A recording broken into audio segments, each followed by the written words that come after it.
শুধু দর্শক আসসালামু আলাইকুম, আমন্ত্রণ জানাচ্ছি চ্যানেল এস সংলাপ অনুষ্ঠানে। ঐতিহাসিক জুলাই গণ অভ্যুত্থানের মধ্য দিয়ে একটি স্বৈরাচারী শাসনের পতন হলেও আন্দোলনের অন্যতম রূপকারদের মধ্যে এখন দেখা দিয়েছে স্পষ্ট রাজনৈতিক ও কৌশলগত বিভাজন। আন্দোলনের যৌথ লক্ষ্য হিসেবে সরকার পতন অর্জিত হলেও জুলাই পরবর্তী অর্থাৎ জুলাইয়ের অংশীজনদের মধ্যে নানা মতামত, রাজনৈতিক প্রভাব বিস্তার সহ নানা কারণে দ্বন্দ্ব লেগে আছে। বিএনপি ও ছাত্রদলের পক্ষ থেকে বলা হচ্ছে শেখ হাসিনা ও ছাত্রলীগের মতো আচরণ করছেন বিরোধী দলের নেতারা। অন্যদিকে বিএনপির মধ্যে আওয়ামী লীগের ফটোকপি দেখা যাচ্ছে বলে মন্তব্য করেছেন বিরোধী দলের নেতারা। সম্প্রতি ঢাকা বিশ্ববিদ্যালয় ও রাজশাহী বিশ্ববিদ্যালয়ের ছাত্রদল ও ছাত্র শিবিরের মুখোমুখি হওয়ার বিষয়টি এখন সামনে আসছে। সব মিলিয়ে জুলাই অংশীজনদের মধ্যে এই বিভাজন কেন, নেপথ্যে কি এবং কারা, এই বিষয়টি নিয়ে আজকে আমরা আলোচনা করব। আলোচনা হবে সমসাময়িক বিষয় নিয়ে। তাই আলোচনা করবার জন্য আমাদের স্টুডিওতে উপস্থিত আছেন, আমার ডানে আছেন ডাক্তার তৌহিদুর রহমান আউয়াল, সহসভাপতি বাংলাদেশ জাতীয়তাবাদী ছাত্রদল। ডাক্তার তৌহিদুর রহমান, আপনাকে অসংখ্য ধন্যবাদ সময় দেওয়ার জন্য। আছেন আসিফ আবদুল্লাহ, কেন্দ্রীয় আন্তর্জাতিক সম্পাদক বাংলাদেশ ইসলামী ছাত্র শিবির, ছাত্র পরিবহন সম্পাদক ডাকসু। আসিফ আবদুল্লাহ, আপনাকে অসংখ্য ধন্যবাদ সময় দেওয়ার জন্য। আজকের এই অনুষ্ঠানে দর্শক পুরো অনুষ্ঠান জুড়ে আপনাদের সাথে আছি আমি জয়নুল আবেদিন। বলছিলাম আজকের আলোচনার বিষয় আমরা নির্ধারণ করেছি জুলাই অংশীজনদের মধ্যে বিভাজন কেন, এই বিভাজনের শেষ কোথায় কিংবা নেপথ্যে কি, কারা, কি কারণে এসব হচ্ছে, এই বিষয়গুলো নিয়ে আমরা আলোচনা করতে চাই। প্রথমে একটু ডাক্তার তৌহিদুর রহমান আউয়ালের কাছে যাইতে চাই, কারণ তারা সরকারি দলে আর ছাত্র সংগঠন। ডাক্তার তৌহিদুর রহমান আউয়াল, সম্প্রতি দেখলাম রাজশাহী বিশ্ববিদ্যালয়ে ছাত্রদল ছাত্র শিবির মুখোমুখি, এবং গতকালকে একেবারে ছাত্রদল ছাত্র শিবির মুখোমুখি ঢাকা বিশ্ববিদ্যালয়ে। কি কারণ, এটা কি প্রভাব বিস্তার না কি আধিপত্য বিস্তার, আসলে কি কি কারণে আপনারা মুখোমুখি হচ্ছেন? ধন্যবাদ আপনাকে। প্রথমেই কৃতজ্ঞতা জানাই যে এই ২৪-এর গণ অভ্যুত্থানের আগেও গত ১৭ বছরে যারা ফ্যাসিবাদ বিরোধী আন্দোলনে শহীদ হয়েছেন তাদের প্রতি শ্রদ্ধা জানাই, এবং প্রত্যেকেরই যাদের ভূমিকা ছিল। কারণ আজকে আপনার সাথে যে এই জায়গায় কথা বলতেছি, এর যদি ২৪-এর গণ অভ্যুত্থানে পরিপূর্ণতা না পাইতো তাহলে আমরা এখানে কথা বলতে পারতাম না। দেখা হয়তোবা যে আমাদের জেলখানায় দেখা হইতো বা ফাঁসির কাস্টে।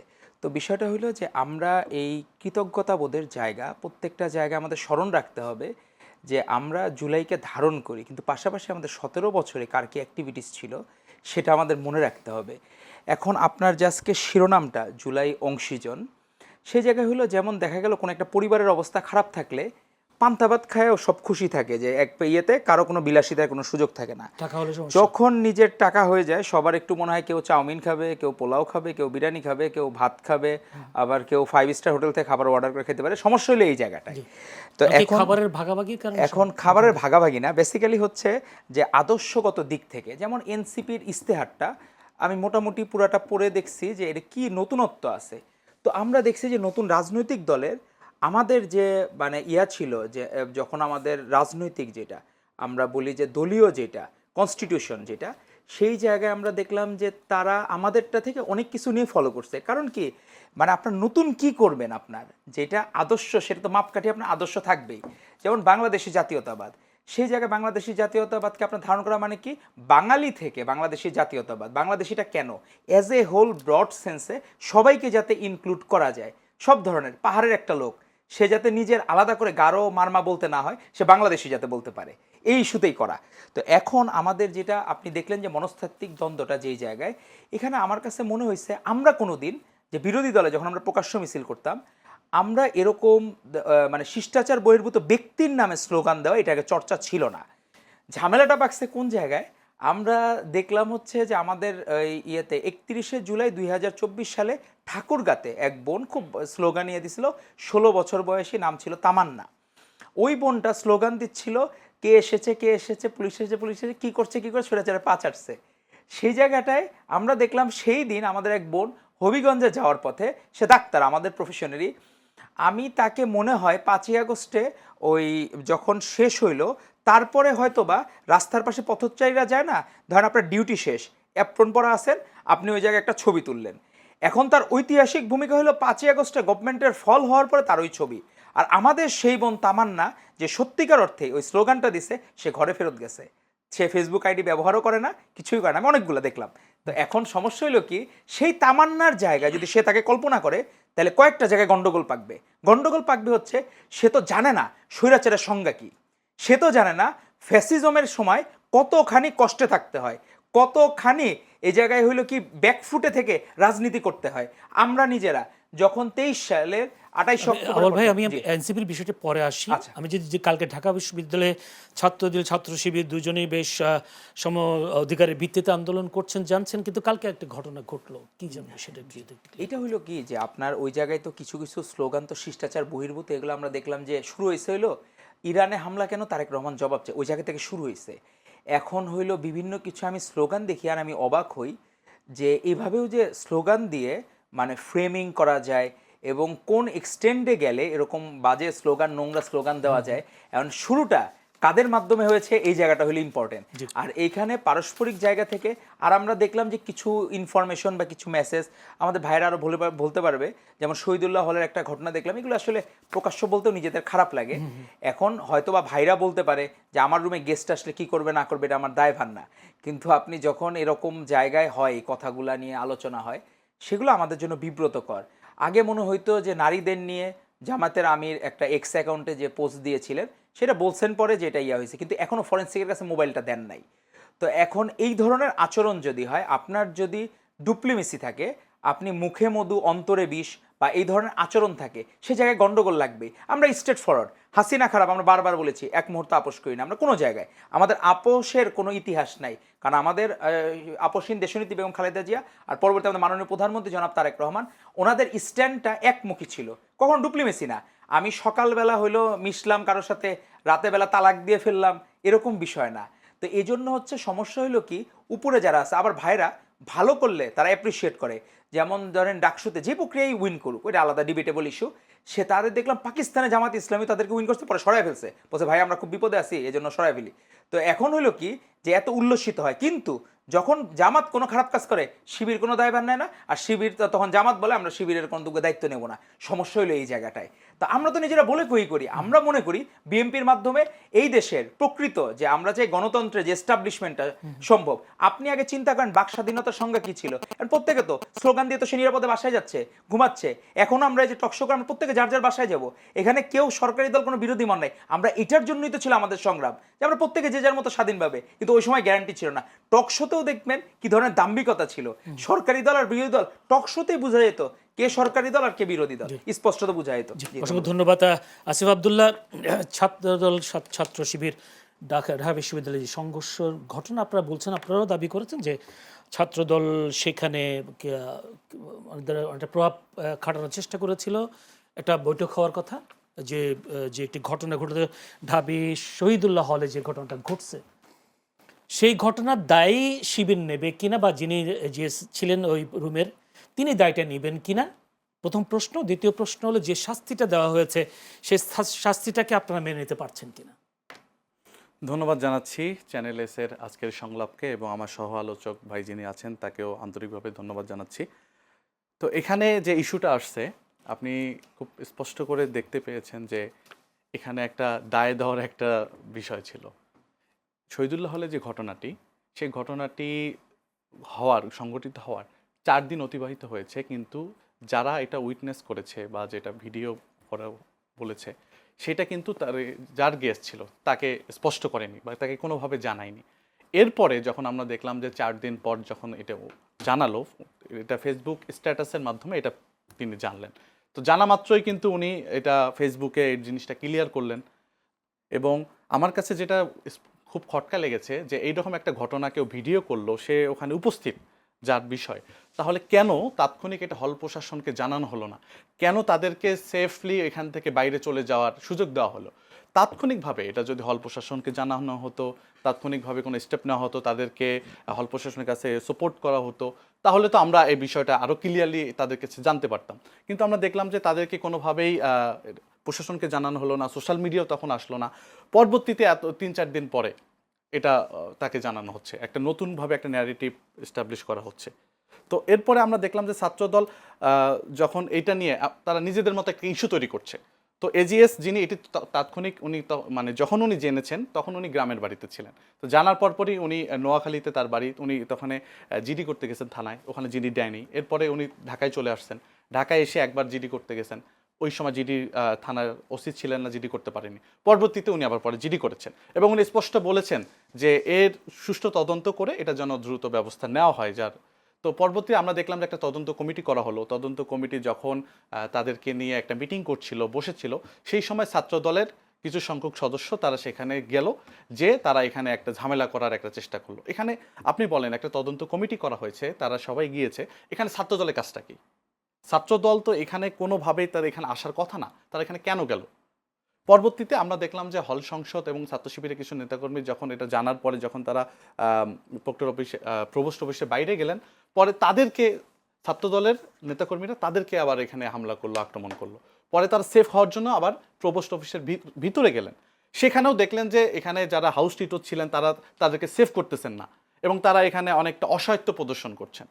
তো সার্বিকভাবে, এবং আপনি আজকে কিছুক্ষণ আগে একটা ঘটনা হয়তো দেখছেন যে বিশ্ববিদ্যালয় শহীদুল হলে যে প্রভোস্ট স্যার, তাকে যে আসলে ভোর 5টায় ছাত্রদলের নেতৃবৃন্দ তাকে ভোর 5টায় তার বাসায় যে তাকে নিয়ে আসে, তাকে নিয়ে আসছে ভোর 5টায়, যে তাকে প্রেশার দিচ্ছে যেন সিসিটিভি ফুটেজ এবং সব কিছু যেন ডিলিট করে ফেলা হয়। তাহলে একটা সুষ্ঠু তদন্ত হোক। সিসিটিভি ফুটেজ এই হলের ভিতরে যে সিসিটিভি সমস্যা। ফুটেজগুলো, না, তাহলে আমি এখানে এটা অবাক হলাম যে একটা সুষ্ঠু তদন্ত হোক, বিশ্ববিদ্যালয় প্রশাসন এটা কাজ করছে, করুক, তাহলে তাদের এত তোড়জোড় কেন? তারা আসলে কি লুকাইতে চাচ্ছে? বা কেন যাদের এই ঘটনাটা হলো তাদেরকে কেন সেফলি চলে যাওয়ার সুযোগ দেওয়া হলো? তাদেরকে তো অবশ্যই এখানে রাখা তো উচিত ছিল। তো স্পষ্ট তো আমরা যারা কথা আন্দোলন বা যারা প্রভাব বিস্তার করেছে তারা নিশ্চয়ই ঢাবি শিক্ষার্থী নাকি বহিরাগত কেউ তো ছিল না? ঢাকা ইউনিভার্সিটির শিক্ষার্থী তারা। আরেকটা প্রশ্ন কিন্তু সেটা হলো এখানে আপনারা আমরা বারবার- এখানে অবাক হলাম যে জি। তাদের এত অতি উৎসাহ কিসের জন্য? জি। তারা এখানে সুষ্ঠুভাবে তদন্ত হতে দেখ, তারপরে একটা রেজাল্ট আসুক, কিন্তু তারা যে অতি উৎসাহী হতে মনোভাব দিচ্ছেন দেখাচ্ছে। আপনাদের দাবি। কিন্তু আমার প্রশ্ন হলো আপনারা বারবার একটা জিনিস তুলে আনবার চেষ্টা করে 4 দিন আগের ঘটনা 4 দিন পরে কেন আনলো? আমি যদি একটু এক্সাম্পল দেই, একটা মেয়ে 4 দিন পরে কেন আনলো এটা বলছি না, জি। বলছি যে এটা তাৎক্ষণিকভাবে এটা তারা জানাতে সুযোগ পেতো। পেত এবং এটা প্রশাসনকে জানাতো, যে শিক্ষার্থীর রুমের ঘটনা তাকে ইনফর্ম করতো, না, করে তো এটা দ্রুত সমাধানের একটা 4 সুযোগ দিন ছিল। পরে জানালে কি বিচার পাবে না? অবশ্যই বিচার হইতে হবে, অবশ্যই বিচার হইতে হবে। আমরা কখনোই কোনো বিচারের বিরুদ্ধে নই। আমরা বলেছি এটা সুষ্ঠু তদন্ত করে যারা দোষী, যদি এজিএস নিজে এর পিছনে তার দোষারোপ, তার দায়ভার থাকে, সে যদি কোনোভাবে দোষী হয়, তাহলে তার বিরুদ্ধেও আমাদের অবস্থান। আমরা কোনোভাবেই কোনো দোষীকে আমরা নিরাপদ করতে চাই না। সে দোষী হলে তাদের বিরুদ্ধে আমাদের অবস্থান থাকবে। অবশ্যই আমরা চাই একটা সুষ্ঠু তদন্ত হোক, কিন্তু এই তদন্তকে যেন কেউ বাধাগ্রস্ত না করে, এটা হলো আমাদের পক্ষ থেকে আরেকটা আমাদের। প্রশ্ন সেটা হচ্ছে, যদি এই কাজটা ছাত্র দলের কোনো শিক্ষার্থীর রুমে যদি এই ঘটনা ঘটতো, ছাত্র শিবিরের অবস্থান কি হতো? ছাত্র শিবির এখানে তার অবস্থানটা হবে এরকম যে শিক্ষার্থীরা যে কোনো রুমে যদি এখানে অকারেন্স ঘটে, তাহলে হল প্রশাসন এর ব্যাপারে তারা তদন্ত করবে, তারা এই ব্যাপারে সিদ্ধান্ত নেবে, হল প্রশাসন। এবং এখানে আমরা শিক্ষার্থীদের যে কোনো বিষয় হল প্রশাসন এখানে কাজ করবে, আর হল সংসদ আছে তাদেরকে সার্বিকভাবে সহযোগিতা করবে। হ্যাঁ, তো এখানে আমরা দেখলাম যে ছাত্রদল যে অতি উৎসাহী মনোভাব নিয়ে কাজ করছিল, এবং আমরা যে গতকালকে আমাদের উপর হামলার উপরে শিক্ষার্থীদের, ছাত্র শিবির এবং হল সংসদের উপর যে হামলা হলো, এটার এগেনস্টে আমরা যে একটা মিছিল করলাম, এই মিছিলেও ছাত্রদলের শহীদুল্লাহ হলের সদস্য সচিব সহ তারা বেশ কয়েকটা বাইক নিয়ে এসে এই মিছিলের পাশে তারা চলে এসে এখানে উস্কানিমূলক স্লোগান দিচ্ছিল। এটা আপনি গণতান্ত্রিক পরিবেশ আপনি দেখেন, কিন্তু তো আপনাদের সেখানে স্লোগান- দেখলেন যে জি। স্লোগানে তারা এখানে এসে তারা চাচ্ছিল যেন আমরা তাদেরকে মানে কোনোভাবে তাদেরকে ইয়ে করি কিনা, তাদেরকে আমরা এগিয়ে যাই কিনা, বা তারা চাচ্ছিল এখানে একটা ঝামেলা সৃষ্টি হোক মিছিলের এখানে এসে, তারা এটা বাধাগ্রস্ত করার একটা চেষ্টা করছিল। কিন্তু আপনাদের স্লোগানে যে মিছিলের স্লোগানে কি এরকম ছিল তো নাকি, ছাত্র দলের চেহারায় ছাত্রলীগ দেখা যায়, জি। এরকম স্লোগান তো জি, জি, ছিল। জি, অবশ্যই। তো সেই কারণে অনেকটা উস্কে দেওয়ার মতো কিনা আপনাদের স্লোগানগুলো? না, আপনি দেখেন ছাত্র দলের যে অবস্থান, আমার কাছে এখানে খুব স্পষ্টত একটা বিশাল তালিকা আছে, সেখানে ছাত্র দলের শতাধিক নেতাকর্মী যারা ছাত্রলীগের বিভিন্ন পোস্টে ছিলেন, তারা এই কাজগুলো, তারা ছাত্র দলের এখন বিভিন্ন পোস্টে আছেন। এরকম অনেক এভিডেন্স আছে, সব নিউজের লিঙ্ক আকারে। তো এবং আমরা দেখলাম কি, জুলাইয়ের পরবর্তীতে ভাই যে কথাটা বলছেন, আমরা দীর্ঘ বছর আমরা সহযোদ্ধা ছিলাম, 17 বছর আমরা একসাথে আন্দোলন, লড়াই, সংগ্রাম করেছি। তাহলে ক্ষমতায় আসার পরপরই তারা কেন এখন হল দখলের একটা চেষ্টা চালাচ্ছে, কেন তারা নিজেদের প্রভাব বিস্তার করার চেষ্টা করছে। আমরা তো চেয়েছি যে জুলাইয়ের পর একটা সুন্দর পরিবেশ থাকে, যেখানে আমরা দলমত নির্বিশেষে সবাই এখানে রাজনীতি করব, সবাই তাদের অধিকার নিয়ে রাজনীতি করবে। কিন্তু আমরা দেখতে পাচ্ছি যে ছাত্রদল বিভিন্ন জায়গায়, এই কুমিল্লা বিশ্ববিদ্যালয়ের ঘটনা আপনি জানেন যে 2 রুমে 24 জনকে তোলা হয়েছে, গণরুম সৃষ্টি করা হচ্ছে। এবং আমাদের যেহেতু ডাকসুর এই সেশনের মেয়াদ শেষের দিকে, তো আমরা দেখতে পাচ্ছি যে ছাত্রদল বিভিন্নভাবে তারা প্রভাব বিস্তার করার চেষ্টা করতেছে। এবং আমরা বিশ্ববিদ্যালয় প্রশাসনকে দেখছি, হল প্রশাসনকে দেখছি, তারা পুরোপুরি ছাত্রদলকে নমনম করতেছে। ছাত্রদল যাই করতেছে তারা সেটা করতে বাধ্য হচ্ছে। হল প্রবোসকে তারা ভোর 5টার সময় নিয়ে আসতেছে। এগুলো কি ধরনের মেসেজ দেয় আমাদেরকে? বিশ্ববিদ্যালয় প্রশাসনও একইভাবে ছাত্রদল যে কথাগুলো বলে এর বাইরে তারা যায় না। তো মানে তাদের কথা হলো যে তোমারও যে নেতা আমারও তো একই নেতা, তো একই নেতার তারা আনুগত্য করতে করতে তারা এর বাইরে যাইতে পারছে না। তো আমরা তো এটা চাই না। আমরা চেয়েছিলাম যে ছাত্রদল আমাদের দীর্ঘ বছর সহযোদ্ধা ছিল, তারা জুলাইয়ের পরে ক্ষমতায় এসেছেন, আমরা তাদেরকে সম্মান করি। এই জুলাইকে তাদেরকে ধারণ করা উচিত। জুলাইকে ধারণ আপনাকে করে কোনো কারণে মনে হচ্ছে ছাত্রদল জুলাইকে স্মরণ করছেন বা মানছে না, বা কোনো ধরনের জুলাইকে আপনি অসম্মান করছে? দেখেন না, জুলাইয়ের যে আকাঙ্ক্ষা ছিল, জুলাইয়ের আকাঙ্ক্ষার পর বাস্তবায়নে বিএনপি এবং ছাত্রদল তারা কি স্টেপ নিয়েছে? আমরা বিএনপিকে দেখলাম 70% গণভোট, মানুষ যে গণভোটে হ্যাঁ বললো, যে রিফর্মকে হ্যাঁ বললো, তারা সেটাকে পুরোপুরি অস্বীকার করছে। 51% ভোট পেয়ে তারা 70%-এর মতামতকে অস্বীকার করছে। এটাকে আপনি কি বলবেন? সকল রিফর্মকে তারা মানে রিফর্ম অনুযায়ী কাজ করছে না। আমরা দেখলাম যে খুব রিসেন্টলি 12টি বিভিন্ন প্রতিষ্ঠানে, সরকার বিভিন্ন প্রতিষ্ঠানে মহাপরিচালক থেকে শুরু করে তাদেরকে দলীয়ভাবে প্রদান করা হলো। আমরা দেখেছি সিটি কর্পোরেশন থেকে, প্রশাসন থেকে শুরু করে বিভিন্ন জায়গায় তারা স্থানীয় পর্যায়ে তারা দলীয়ভাবে নিয়োগ দিল। এটা তো তারা তো বলেছিল তারা এই কাজগুলো করবে না, এবং আমরা দেখতে পাচ্ছি প্রত্যেকটা জায়গায় তারা দলীয়ভাবে নিয়োগ দিচ্ছে। এবং জুলাইয়ের আকাঙ্ক্ষা অনুযায়ী যেভাবে আমাদের সংসদ পরিচালনা হওয়ার দরকার ছিল, দেশ পরিচালনা হওয়ার কথা ছিল, তারা তো সেদিকে যাচ্ছে না। সেক্ষেত্রে আরেকটা অভিযোগ হতো, জুলাইকে নিয়ে আপনারা যতটা মানে একেবারে খুব অগ্রণী ভূমিকা পালন করেন, জুলাই স্মৃতি রক্ষা করা, জুলাইকে বাঁচিয়ে রাখা, এইসব বিষয়ে আপনারা যতটা সজাগ, যতটা সচেতন, 71 প্রশ্নে আপনাদের বিশেষ করে জামায়াতের পক্ষ থেকে এ ধরনের 71কে গুছিয়ে দেওয়ার একটা বিষয়ও আপনাদের বিরুদ্ধে অভিযোগ করে। না, 71কে আমরা ছাত্র শিবিরের জন্ম হয়েছে 77-এ, আমরা যারা ছাত্র শিবির করি সবাই তো ছাত্র।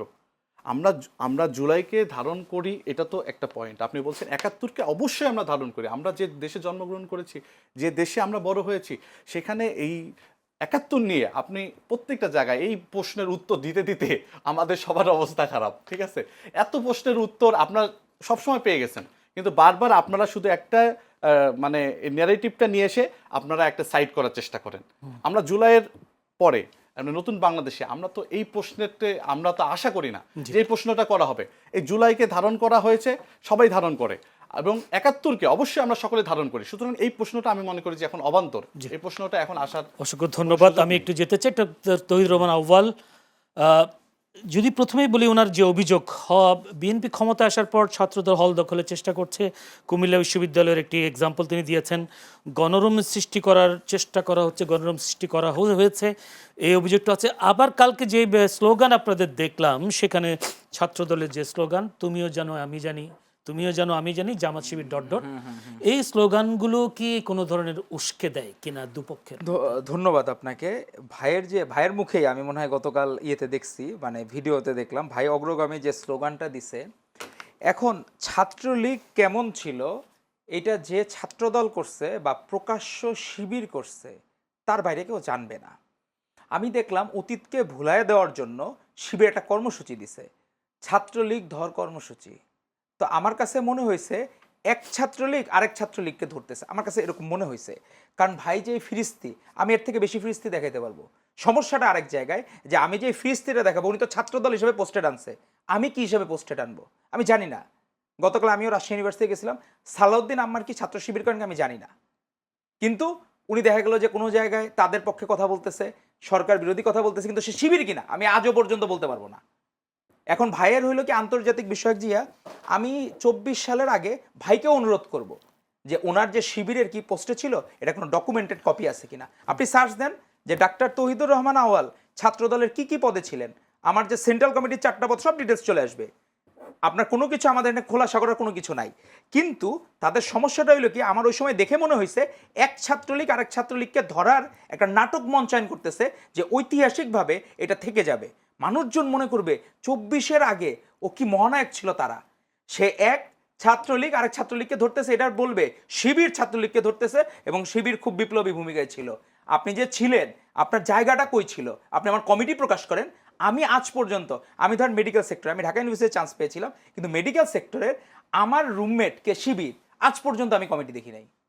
আমি আজ পর্যন্ত জানি না আমার মেডিকেল কলেজে কে শিবির। এখন ভাইদের হয়তোবা কোনো আলাদা কোনো স্ক্যানার থাকতে পারে, যে একজন শিবির আরেকজন শিবিরকে দেখলে স্ক্যান করলে বুঝতে পারে ও শিবির। আমার কাছে তো স্ক্যানার নাই, আমি বুঝবো কে শিবির না শিবির। আপনার এখানে অতীতে ছাত্রলীগ করা কেউ যদি থাকে, অধিকাংশই তো আপনাদের ছাত্রলীগ করা।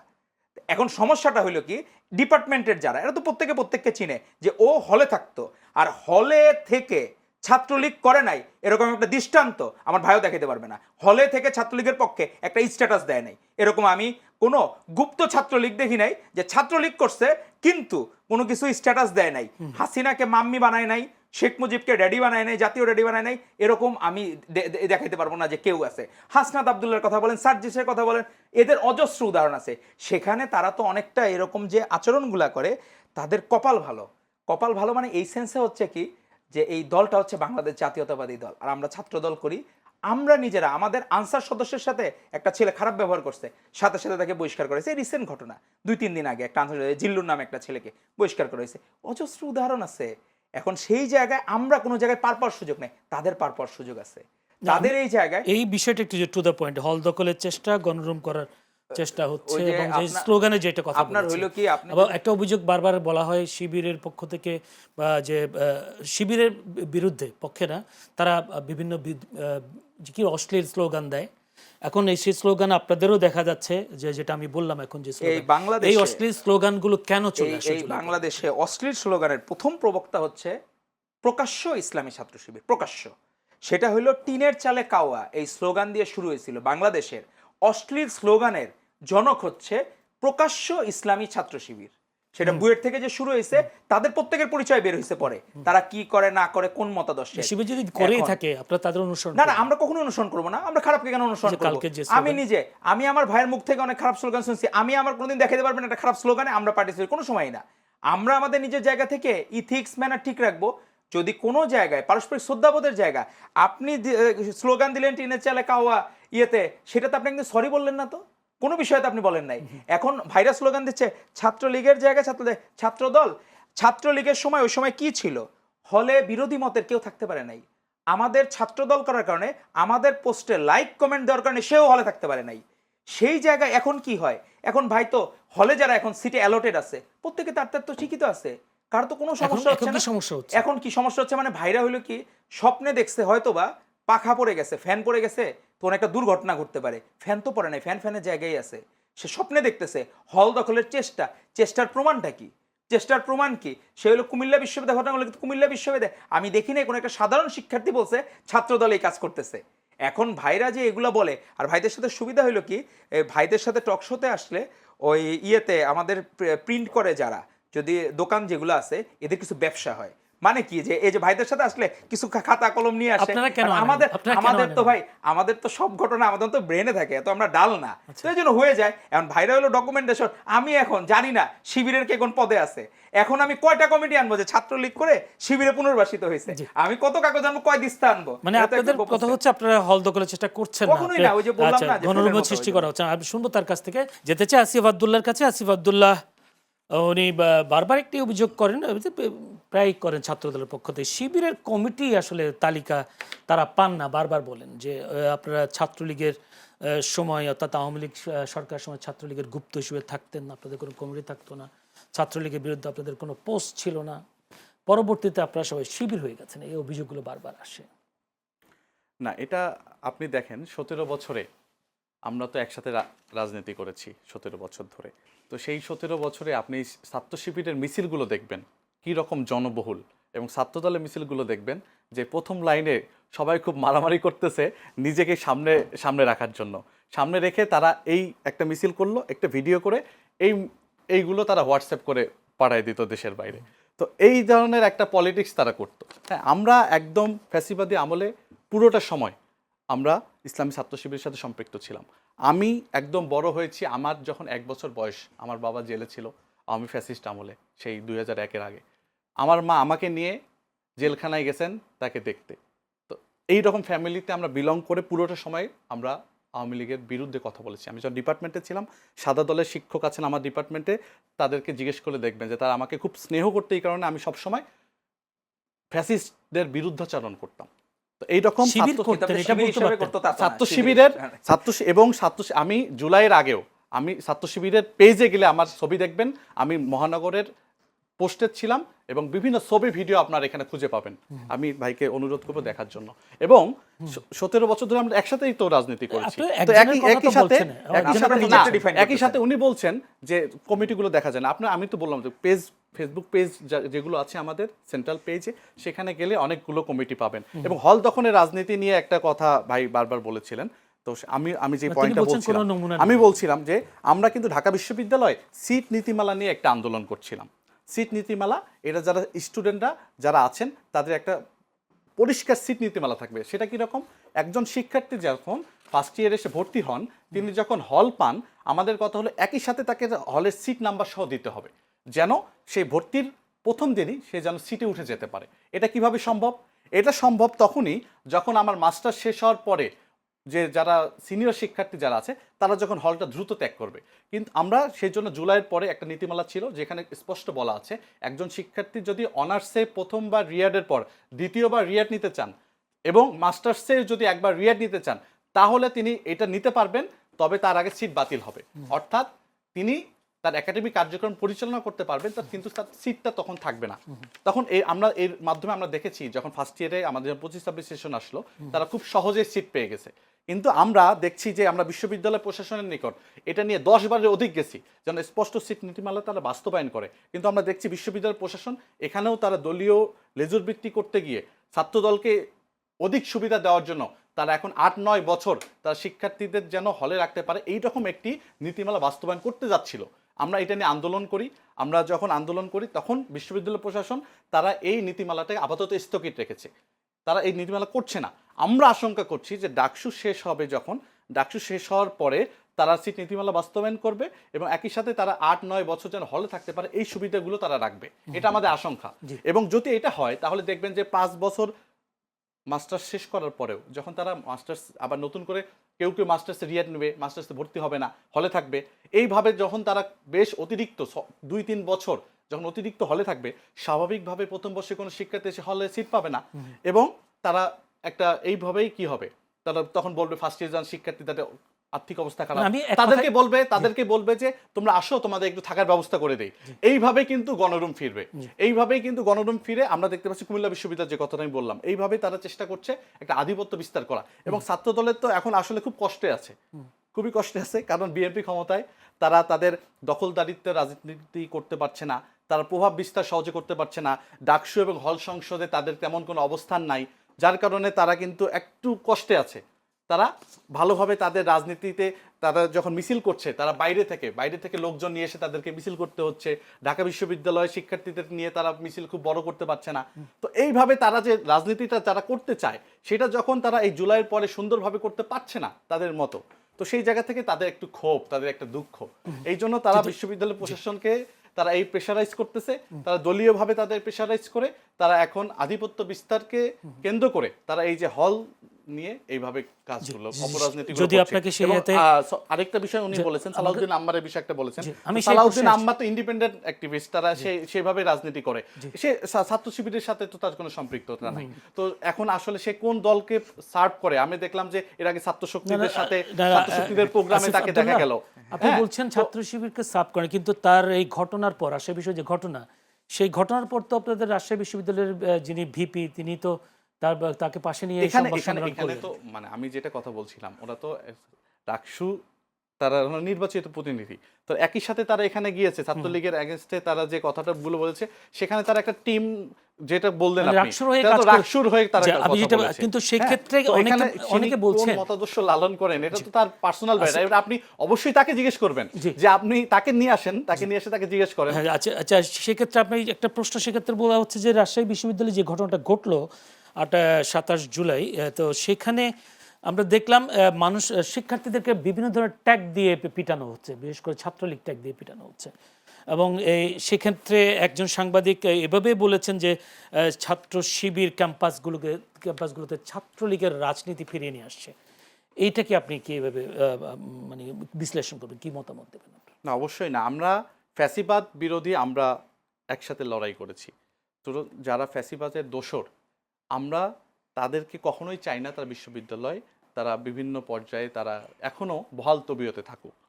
তো সেই জায়গা থেকে তারা জুলাইয়ের আকাঙ্ক্ষাকে সামনে রেখে যদি তারা ছাত্রলীগকে ক্যাম্পাসে তারা যদি ছাত্রলীগ যারা বিভিন্ন সময় অপরাজনীতি করেছে, মানুষের উপর টর্চার করেছে, তাদের বিরুদ্ধে যদি তারা অবস্থান নেয় সেটা তারা নিতে পারে, কিন্তু অবশ্যই আমরা নিজের হাতে আইন তুলে নেওয়াকে আমরা সাপোর্ট করি না। আমরা নিজের হাতে আইন তুলে নেওয়াকে সাপোর্ট করি না। আমরা এটা প্রশাসনের সাথে, সালাউদ্দিন এটাকে আম্মারের আমরা- পাশে সালাউদ্দিন আম্মার যে প্রশাসন বেলসা হাতে সাথে পিছনে যারা ছিল, প্রশাসন এই বিষয়গুলো দেখবে। জি। এবং ভাই যে কতগুলো বলেছেন যে আসলে দলের যে এজেন্ডা, সেই এজেন্ডাগুলো আসলে তারা কিভাবে সার্ভ করতেছে বা সে আসলে কি করতেছে এটা তার ব্যক্তিগত বিষয়, এই উত্তর সে দিবে। এবং আমরা যে হল দখলে যে কথাগুলো বলেছি, সিট নীতিমালা যে কথাগুলো বলেছি, এটা তো পরিষ্কার। জি, না টু দ্য পয়েন্টে সৈয়দুল্লাহ, আমি যদি বলি আম্মারকে ছাত্রলীগের ট্যাগ দিয়ে মানুষকে পিটাতে পারে কিনা, এটা তো প্রশাসনের কাজ। না, আমি তো যদি এটাই কোনো বললাম, অপরাধ থাকে। আমি তো এটাই বললাম যে আমি কাউকে আইনের আওতায় নিয়ে যাব, কিন্তু নিজে আইন হাতে তুলে নেব না, এটা আমার স্ট্যান্ড। ঠিক আছে, আমি একটু যাই। অল ভাই, আপনার আসিফ ভাই তো বললেন অনেক কিছুই আপনাদের বিরুদ্ধে, আমাদের বিরুদ্ধে না, আমাদের বলতেছি একটা একটা করে। আপনাদের বিরুদ্ধে, সেটা হচ্ছে ছাত্রদল একটু বেকায়দায় আছে। ছাত্রদল হল দখল করতে না পেরে এখন অসহায়। সেই কারণে এখন আধিপত্য বিস্তার করবার জন্য বিভিন্ন জায়গায়, যদি আমরা দেখি, যদি বলি রাজশাহী বিশ্ববিদ্যালয়ের ঘটনা, সালাউদ্দিন আম্মার যখন ছাত্রলীগের ট্যাগ দিয়ে যাদেরকে পিটাচ্ছে, তখন ছাত্রদলের পক্ষ থেকে বলা হচ্ছিল এগুলো ছাত্রদলের কর্মী, না, ওই যে- কিন্তু পরবর্তীতে দেখা গেল তাদের ছাত্রলীগ সম্পৃক্ত থাকার কারণে তাদের দুজনকে গ্রেফতার করেছে। না, এখন বিষয় হলো কি, আমি আমার ভাইয়ের আগে দুই তিনটা বিষয় বলি। আমরা হলো যে আমাদের মাননীয় প্রধানমন্ত্রী জনাব তারেক রহমান, এই ছাত্রদল, এই জেনারেশন, আমরা নিজেরা এখন এই যে রাস্তায়ও নিজেরা হেলমেট পরে আমরা সবসময় বাইকে, আমরা নিজেরা সবসময় ইয়ে করি যে অন্তত কোনো কিছু হয়ে গেলে তখন আমাদের প্রত্যেকেরই পথ চলে যেতে পারে, এই ভয় আমাদের আছে। কিন্তু আমাদের বুঝলাম না, ভাইদের তো জিনিসটা হেলমেট মানে পরে আন্দোলন করে? না না না না না, আমরা হচ্ছে যখন বাইকে যাই, সেকেন্ড সিটার যে হয়, মানে যে ড্রাইভিং সিটে থাকে সেকেন্ড সিটার হয়, তাকে হেলমেট পরা। এটা তো আমরা দেখতাম আগের যে শোডাউন ছিল, যে ড্রাইভিং সিটে সে তারও হেলমেট নাই, আর যে পিছনে বসছে সেকেন্ড সিটার তারও হেলমেট নাই। কিন্তু আমরা এখন নিজেরা এতখানি সতর্ক বা এতখানি ওয়েল অর্গানাইজড এবং নিয়ম মানার ব্যাপারে এত বেশি আন্তরিক, আমরা যে ওই যে এআই ক্যামেরার জন্য আমাদের অপেক্ষা না, আমরা নিজেরা চিন্তা করি আমি যদি এরকম হেলমেট খালি মাথায় যাই, যদি কেউ একটু ভিডিও করে নেয়, তাহলে আমাদের নেতা, আমাদের সাংগঠনিক অভিভাবক এরকম মানে স্ট্রিক্ট যে উনি নিজে এটার জন্য আমাদের পানিশমেন্ট দেবেন, আমাদের মনের ভিতরেই ভয় আছে। এটাতে আমরা প্রাউড ফিল করি। আমরা এরকম চাই যে সাধারণ শিক্ষার্থীদের মন কিভাবে জয় করবে, যেন আমাদের আফসোস নাই। আফসোস কাদের? 24-এর গণ অভ্যুত্থানের পরবর্তী সময়ে 2 বছর যারা রাষ্ট্রীয় ক্ষমতা নিজেদের মনে করতো যে তারা রাষ্ট্র ক্ষমতায় আছে, তারা তাদের ভিসি প্রতিদিন ভোরবেলা, মানে আপনার হচ্ছে কি ফজরের নামাজের সময়, সে ওইখানে তার হচ্ছে ওই প্রত্যেকটা এক একটা হলে প্রত্যেকদিন আলাদা আলাদা নামাজ পড়তেন উনি। নতুন করে তার হচ্ছে কি এদের ছোট ছোট মিনি ক্যান্টনমেন্ট ছিল, এখন স্বপ্নভঙ্গ হয়েছে হলো শিবিরের। তাদের মন খারাপ, আমাদের কেন মন খারাপ হবে? আমরা তো নিজেরা যে ধরনের ছাত্র রাজনীতি চাই, আমাদের মাননীয় প্রধানমন্ত্রী আমাদের ওইভাবে গাইড করতেছেন, আমরা ওইভাবে চলি। আমরা কেন মানুষেরটা মেরে খাবো? আপনারা 6ই আগস্ট আপনি দেখবেন প্রত্যেকটা জায়গায়, 5ই আগস্ট যারা আবেগের বশবর্তী হয়ে গণভবনমুখী হয়েছে, কিন্তু গুপ্ত শিবির গণভবনমুখী হয় নাই, এরা হয়েছে হলমুখী। প্রত্যেকটা হলে অবস্থান নিয়ে তারা যে মিনি ক্যান্টনমেন্ট করতেছিল, তাদের এখন মন খারাপ, স্বপ্নভঙ্গ হয়েছে। মনে করছিল একবার আমি ক্যান্টনমেন্টের দখল পেয়ে গেছি, আজীবন আমি থাকবো, তাদের স্বপ্নভঙ্গ, তাদের মন খারাপ। এখন হইলো কি যে আঙ্গুর ফল টক, ওই দশা হয়েছে। আমাদের জন্য আফসোস করে তার মন খারাপ হয়, তার নিজের জন্য খারাপ লাগে না যে 6ই আগস্ট 2024 সে সকল ক্যাম্পাসে সকালবেলা নতুন ভোর উদিত হয়েছে, সকল ক্যাম্পাস ছাত্র শিবিরের। এখন হঠাৎ করে দেখে এখন তো অঙ্ক মিলে না, এখন দেখলো আমরাই তো বিপাকে আছি। এই গভর্নমেন্ট হলো স্বাধীনভাবে, এখন তো সবারই তো সমানভাবে, সাধারণ শিক্ষার্থীদের। এখন দেখা যায় যে বৈষম্য বিরোধী আন্দোলনের কথা বলে, এক সময় সে ব্যাকআপ পায়, এক সময় শিবির তাকে ব্যাকআপ দেয়, এক সময় লীগ, মানে বিভিন্ন উপায়ে। আর সালাউদ্দিন আম্মারের বিষয়টা ওই যে বলে যে আমার এখানে সাতক্ষীরা 4 আসনের নজরুল সাহেবের কথা আবার মনে পড়ে, যে হইল কি ধরা খাইলে তখন বলে যে প্রথমে বললো যে টাকা দিয়ে ম্যানেজ করা, পরে বলে বিয়ে হয়েছে, পরে বলে অদ্ভুত বিষয়। তো এখন অনেকে দেখলাম লিখতেছে যে কাজে নিয়ে ঘোরা দরকার, কিন্তু আবার শহীদুল্লাহ হলের যে ঘটনা দেখলাম সে কি নিয়ে ঘুরবে আমার জানা নাই। যে ঘটনা এখন তো আগে মনে হইতো নারীরা নিরাপদ না জামাত শিবির থেকে, এখন মনে হচ্ছে আমাদের ভাইরাও তো নিরাপদ না, কি এক বিপদে আছে সারা বাংলাদেশের লোকজন। তো সেই জায়গায় হচ্ছে আবার মিছিলের কথা বললো, তারা যে মিছিল সুশৃঙ্খল, সমস্যা হইলো কি আপনি মিছিল করবেন 6 মাসে একটা, 6 মাসে একটা সারা বাংলাদেশের সবাইকে, আপনার একটা থানার মিছিল। কুষ্টিয়াতে দেখলাম ওই যে একজন আছে না যে রাশমিকা মান্দানার কথা বলে, একজন এমপি হয়েছে একজন, দেখলাম যে সেই ভদ্রলোক মিছিল করে। পরে আমি ওই যে দায়িত্বপ্রাপ্ত ছিলাম কুষ্টিয়াতে, তখন আমি তাদেরকে জিজ্ঞেস করলাম যে কোথা থেকে আসছে, আশপাশের জেলা থেকে এদের হইলো আয়োজন করে।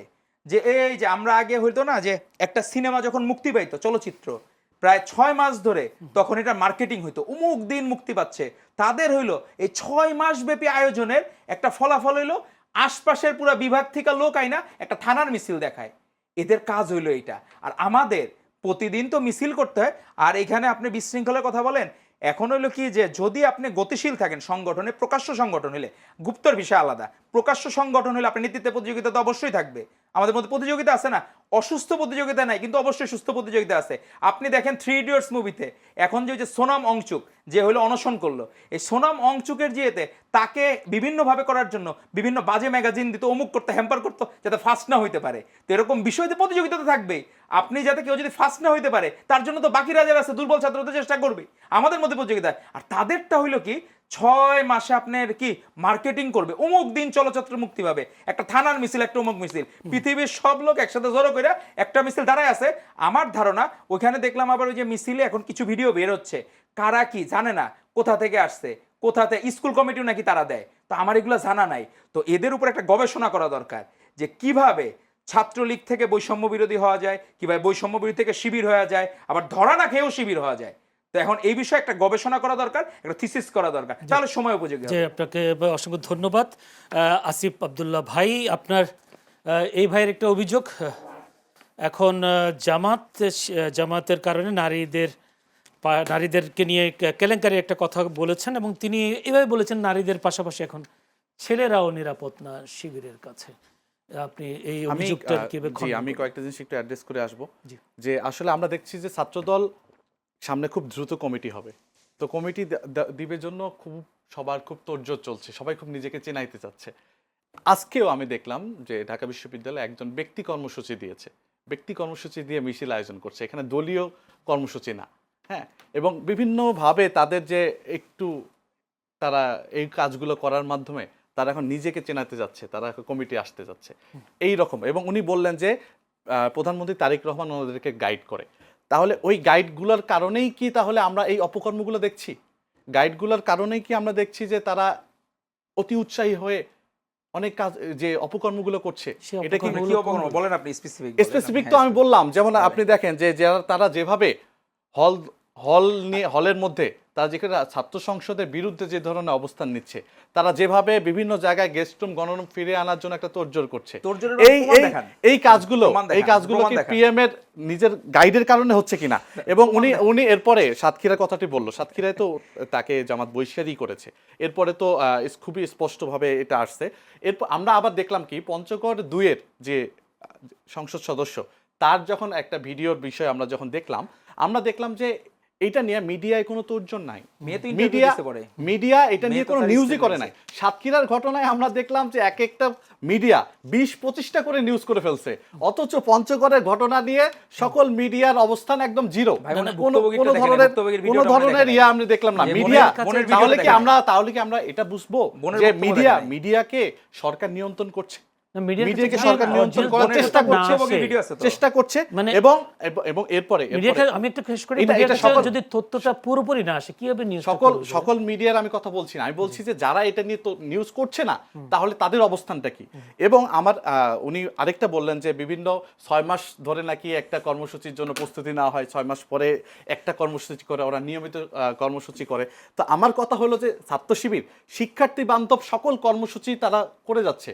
আপনি এখানে দেখবেন সায়েন্স ফেস্ট থেকে শুরু করে শিক্ষার্থীদের ক্যারিয়ার গাইডলাইনমূলক প্রোগ্রাম, শিক্ষার্থীদের বিভিন্নভাবে সহযোগিতা করা, তাদের পড়াশোনার ক্ষেত্রে কোনো প্রয়োজন হলে তাদের সহযোগিতা করা, তাদের যে কোনো দাবি সেই দাবি আদায়ের জন্য কাজ করা, তাদের ভয়েস হয়ে কাজ করা, প্রত্যেকটা জায়গায় ছাত্র শিবিরের চেয়ে আর কেউ শিক্ষার্থী বান্ধব কাজ করতে পারছে কিনা আমি চ্যালেঞ্জ দিলাম। সেটা আমি আশা করি ভাই এটা চ্যালেঞ্জ হিসেবে নেবেন। আমরা শুধু মিছিল করি না ভাই, শুধু মিছিল করা, নেতার নামে স্লোগান দেওয়া এটা আমাদের কাজ না। আমরা ছাত্র রাজনীতি করি, শিক্ষার্থী বান্ধব কাজগুলো আমরা করি। আমাদের কর্মকাণ্ডের, শিক্ষার্থী বান্ধব কর্মকাণ্ডে ফিরিস্তি দিতে গেলে এই আপনার প্রোগ্রাম এখানে শেষ করা যাবে না। কিন্তু উনি শুধু মিছিল, শুধু নেতার স্লোগান দেওয়া, তাদের পিছনে ঘোরা, তো এই জায়গাগুলো তো আমরা এই রাজনীতি করি না। এবং জুলাইয়ের পরে আমরা বিশ্বাস করি সবাই একটা নতুন রাজনীতিতে আসবে, শিক্ষার্থী বান্ধব কাজগুলো তারা করবে, এইটা আমরা বিশ্বাস করি। জি এবং জি যে প্রশ্নটা আপনি করলাম যে আসলে আপনি বলছিলেন যে একটা মিডিয়া সব নিউজ করে না, আপনি যে এই কথাগুলো বলছেন আমিও কয়েকটা ফেক আইডি দেখেছি যেখানে সিলেটেরও কয়েকজন এমপির একটা ভিডিওর কথা ভাইরাল হয়েছে, এরকম কিছু আমরা অনেক তথ্য ওখানে দ্রব্যার চেষ্টা করেছি, আপনার গবেষণা করেছি, কিন্তু সে অনেক এআই বলছে এআই তৈরি এইসব কিছু। তো তারপরেও কি আমরা আসলে নিউজ করতে পারি? আপনি তো পঞ্চগড়ের এটা তো দেখলেন, আমি সিলেটের কথা বলছি, স্পষ্ট। পঞ্চগড়ের হ্যাঁ, বিষয়টা আমি সিলেটে জানি ওটা নির্বাচনের সময়কার যে ঘটনাটা, হ্যাঁ, তো এটা তো খুব চমৎকার ভাবে এটা বিভিন্নভাবে আসছে। এটা তো আসলে এই জিনিসগুলো নিয়ে আসলে আমরা খুব বেশি কথা বলতে চাই না। আমরা বিশ্বাস করি যে দল তার যে নেতা অথবা কর্মী তাদের কোনো অপকর্ম দেখলে অবশ্যই তার ব্যাপারে সাংগঠনিক ব্যবস্থা নেবে। এবং জামাতকে আমরা এই ব্যাপারে ধন্যবাদ যে তারা বহিষ্কার করেছে, একটা রানিং এমপি তাকেও তারা বহিষ্কার করতে দ্বিধা করেনি। কিন্তু বিএনপির ক্ষেত্রে এই বিষয়গুলো দেখছি একটা না। প্রশ্ন ছোট্ট করে এবং করে আমরা ফেলি, আশা রাখবো যে সবাই তাদের কর্মীকে বা নেতাকে সেভ করার জায়গা থেকে বেরিয়ে এসে তারা স্পষ্ট অবস্থান নেবেন এবং সেটা আপনাদের জুলাইয়ের পরে আমরা প্রত্যাশা। একটা নতুন বাংলাদেশ যেভাবে দেখতে চেয়েছি। জি আওয়াল সেই ভাই, বাংলাদেশের আপনার কাছে জন্য তারা কাজ জানতে করবে। চাই, যেটা বলছিলাম যে উনি একটা চ্যালেঞ্জ ঘোষণা করেছে শিক্ষার্থী বান্ধব কাজগুলো আপনারা করেন কিনা। দ্বিতীয় কথা হলো তিনি আরেকটা অভিযোগ তুলেছেন যে জামায়াতের যেটা সাতক্ষীরার যে ঘটনাটা তারা বহিষ্কার করেছেন, কিন্তু বিএনপিরও অনেক এমপিদের বিরুদ্ধে অনেক তথ্য এসেছে। এই বিষয়ে তো বিএনপির পক্ষ থেকে কোনো ধরনের স্টেপ নেওয়া হয়নি। তৃতীয় হচ্ছে আরেকটা প্রশ্ন সময় পাবো না বলে করে ফেলছি, হবিগঞ্জে যেটা এনসিপির উপর হামলা হলো সেটা ছাত্রদল হামলা করেছে, তারা বলেছেন মামলাও করেছে, কিন্তু একটা ছেলের, আলিফ নামে একটা ছেলের চোখ নষ্ট হয়ে গেছে হামলায়, কি বল? ধন্যবাদ আপনাকে। আমি আমার ভাইয়ের আগে বলতে চাই, এরা হইলো কি যে খুব সুশীল, এরা কারো ইয়া হয় না, বন্দনা করে না, কিন্তু নির্বাচন হইলে তাদের কারণ খ্যাপ মারার অভ্যাস হয়ে যায় যে আমার জামাতের অমুকের খ্যাপ মারতে হবে। এই যে সাতক্ষীরা 4 আসনে সাদিক কায়েম তো নিজে গেছিল, এখানে খ্যাপ মেরে আসছে। তো আমরা খ্যাপ মারা কেন বলি, এরা হইলো কি যতক্ষণ পর্যন্ত নিজেদের বলার সময় এরা দেখবেন আর মানে মুখস্থ বিদ্যা করে আসে, যাদের অ্যাসাইনমেন্ট থাকে আমি যা ইয়া করব, জ্ঞান অর্জন করব, সব আমি ঢেলে দিয়ে আসবো, একপাক্ষিক। এরা পৃথিবীর কোনো কিছু দেখবেন না, ডাইন বাম কোনো কিছু না, এরা খালি একপাক্ষিক। এরা তাহলে খ্যাপ মারতে যাবে কেন? জামাতের যদি এদের মনে হয় যে না এরা স্বাধীন, এরা কোনো পক্ষপাত দুষ্ট না, তাহলে খ্যাপ মারতে যেতে হবে কেন? আপনার অমুকের কেন পারপাস সার্ভ করতে হবে? আমরা তো বলে করি। আমি যদি কাউকে মনে করি যে এই গণতন্ত্র পুনরুদ্ধারের জন্য আমাদের এই ছাত্রদলকে গাইড করছেন প্রপার ওয়েতে আমাদের মাননীয় প্রধানমন্ত্রী জনাব তারেক রহমান, আমি তো তাকে অবশ্যই, আমি তো তার জন্য স্লোগান দেবো, তাকে অ্যাপ্রিসিয়েট করব। আমি তো এমন না আমার লুকায়িত কোনো কিছু আছে, আমাদের কোনো কিছু তো গুপ্ত না, গোপন না, আমরা প্রকাশ্য করব। তো আপনি সেখানে বলতেছেন আপনি তাদের কোনো লেজুর ভিত্তি নাই, আবার ঠিকই সবার আগে খ্যাপ মারতে আপনি দৌড়ে যান। সবার আগে মনে হবে যে কে কার আগে দৌড়াবে, যে নিজে একটু গুটবুকে থাকবে। এখন শেষ হইলো, এখন দেখা গেল পথ ছেড়ে এখন মেয়র ইলেকশনের জন্য আবার ঠিকই জামাত থেকে আবার দেখা গেল ওই শিশির মনিরের মতো একটা লোকজন আছে, আবরার ফাহাদ হত্যাকাণ্ডের ছাত্রলীগের পক্ষে যারা দাঁড়িয়েছিল তাদের মতো লোকও তাদের আবার মুখপাত্র, তারা বিভিন্ন কিছু, আবার তারা পুরাতন ব্যক্তিরা আবিষ্কার করে বিভিন্ন জায়গা থেকে। আর আপনার হচ্ছে এই জায়গায় যেটা বললেন যে আমার ভাই যেটা বললো চ্যালেঞ্জ দিল, আমরা মনে হয় ভাই ওই নিজের ইয়েতে লাইক দেওয়া থাকে হলো কি নিজের পেজগুলায়, বাঁশের কেল্লা, তারপরে হচ্ছে ডাকসু মিমস, তারপরে ডাকসুরিয়া, এগুলোতে লাইক দেওয়া থাকে। এগুলোতে লাইক দিলে তো তার পছন্দের ইয়াগুলোই আসবে, বাকিগুলো তো দেখবে না তো দিন দুনিয়ার। আমাদের কি হয়, কোন জায়গায় কি কাজ হয়, প্রত্যেকটা জায়গায় আমাদের অবশ্যই, কারণ আমরা 89-তে হেরে গেছিলাম ছাত্র সংসদে, 90-তে আমরা কামব্যাক করছি না, তো আমরা নিজেরা আমাদের যদি কোনো ল্যাকিংস থাকে আমরা সেটা চেঞ্জ করার চেষ্টা করতেছি, শিক্ষার্থী বান্ধব কাজ করতেছি। কিন্তু আমার ভাইয়ের সমস্যা হলো কি, সব লাইক দেওয়া হইলো যেগুলো হলো গুপ্ত নিউজ প্রচার করে, আর যেগুলো শুধু শিবিরের গোপন কাজগুলো প্রচার করে সেগুলোর আলাদাতে লাইক দেওয়া। এজন্য ভাই জানবেন কেন, কারণ হলো কি আমাদের যে প্রতিমন্ত্রী সাহেবের কথা যেটা বললেন উনি, সেখানে কিন্তু মেয়ে আবার স্টেটমেন্ট দিছে, কিন্তু ওনার বক্তব্য তো ভাই আংশিক দেখছেন, পুরোটা আবার দেখেন নাই। ওই মেয়ে কি স্টেটমেন্ট দিছে, কি বলছে না বলছে, তো আমাদের ভাইদের মনে হয় ওই পক্ষপাত দুষ্ট নলেজ, যে মনে হয় যে এখন গুপ্ত শিবিরের পারপাস সার্ভ করলে ভালো পদ পাওয়া যাবে। আমাদের তো প্রতিযোগিতা আছে, আমরা তো প্রকাশ্য প্রতিযোগিতা, যে আমাদের মধ্যে যে আমরা বেটার পারফরমেন্স দেখা নেতৃত্বে প্রতিযোগিতা আমি আপনাকে বলছি। আর যেখানে গোপন বিষয় সেটা এই সপ্তাহ আলাদা। তাদের যে দেখা গেল যে এটাতে উনি একটু বললে উনি নিজের প্রমোশন হইলো। এখন আমাদের তো বিষয়টা হয়ে গেছে যে আমরা তো বলে কয়ে করি, আর এরা হইলো গোপন প্রেম, যে তাদের বিষয়টা কে বলবে। আর হবিগঞ্জের বিষয়টা আপনার যেটা সেটা প্রত্যেকে ওইখানে যদি কারো অপরাধ থাকে প্রত্যেকেরই শাস্তি অবশ্যই দেওয়া উচিত। কিন্তু সেখানে আমরা দেখলাম যে আপনাকে শুরুতেই বলতেছিলাম ডাক্তার মাহমুদা মিতু নামে একজন আমাদের প্রফেশনে, আর নাসিরউদ্দিন পাটোয়ারিকে মনে হয় যে হাসিনা যে কথা বলতো ইউনুস সাহেবকে টুস করে ফালায় দিবে, উমুকরে ফালায় দিবে, তমুকরে ফালায় দিবে, এরা আসলে কি দেখতাম আমরা ঢাকা বিশ্ববিদ্যালয়ে হাফ প্যান্ট পরে ঘুরতো।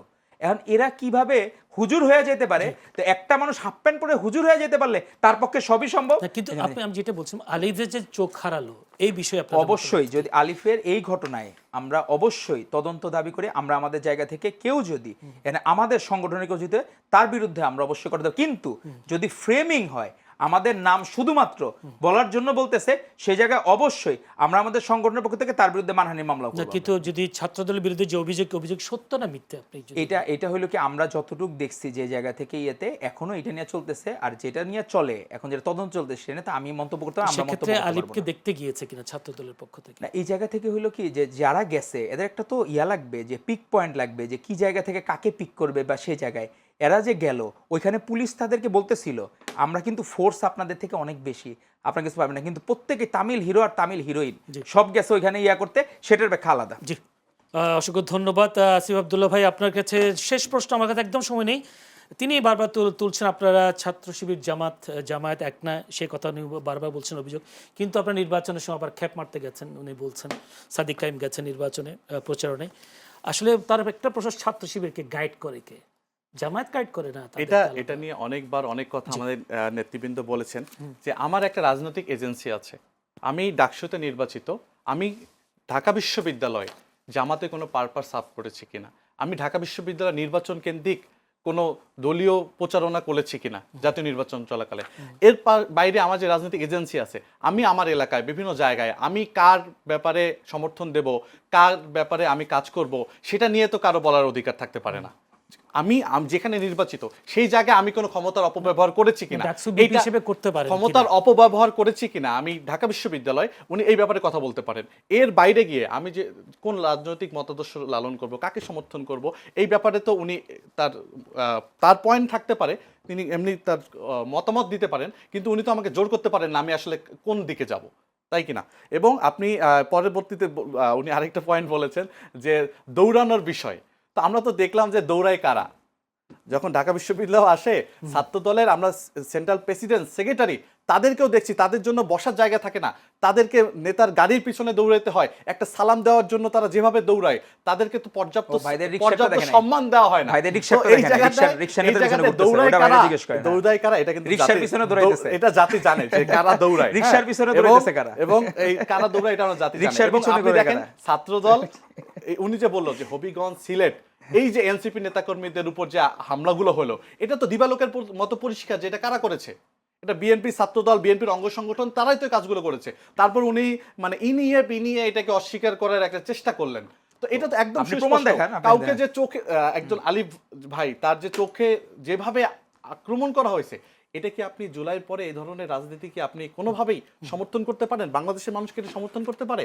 আমরা ছাত্রদল বিএনপি আমরা চাই তারা সুস্থ ধারার পলিটিক্স করুক, তারা ক্ষমতায় এসেছে দীর্ঘ বছর পরে, একটা সুন্দরভাবে যদি তারা রাজনীতি করতে ব্যর্থ হয়, তারা যদি আবার ফ্যাসিবাদী কায়দা যেভাবে আওয়ামী লীগ চালিয়েছিল সেই জায়গায় যদি তারা ফ্যাসিবাদ কায়েম করতে চায় তাহলে তো আওয়ামী লীগ ছাত্রলীগের যেই গন্তব্য তাদেরও তো গন্তব্য সেদিকে যেতে হবে এবং তারা কিন্তু ভারতেও আশ্রয় পাবে না। তো সেক্ষেত্রে আপনাকে একটা প্রশ্ন, জুলাই অভ্যুত্থানের পরে কিন্তু আমরা চাই তারা সুস্থ আসাদুল্লাহ, ধারার পলিটিক্স করুক। আমরা দীর্ঘ বছর একসাথে রাজনীতি করেছি, আমরা তাদের শুভাকাঙ্ক্ষী।